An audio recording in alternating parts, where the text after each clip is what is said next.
Hey guys, in this video I'll show you how to send USDT from a Binance to Phantom Wallet. As you can see, I have about $5 worth of USDT right here. And if I open up my Phantom Wallet, I'll show you the options you have available to receive your funds, okay? You only have these options: Solana, Ethereum, Base, Polygon, or Bitcoin. So what we first need to do is convert to one of these. You can do Ethereum or Bitcoin, is available also on a Binance.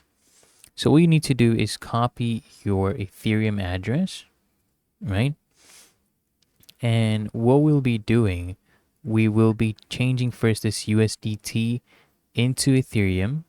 And then once it is changed to Ethereum, right, you can use a decentralized exchange platform for this, to do this. So you'll click on withdraw right here. Let's say you already changed it. And then I want you to select either Bitcoin, or you can choose Ethereum as the coin. So I'll change this to Ethereum. Right, there we go.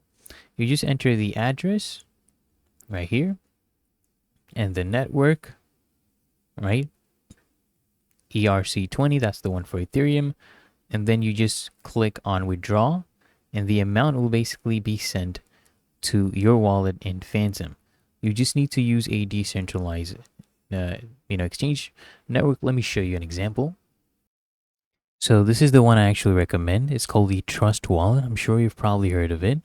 And you can go ahead and swap these crypto tokens. So you basically take your USDT, swap it into either Bitcoin, Ethereum, Solana, these options, and then you deposit those into your Phantom wallet, okay? Really that easy and simple. So I hope this guide provided value to you, and if it did, consider smashing that like button, as well as subscribing to Find Your Solution, and I'll see you guys in the next one.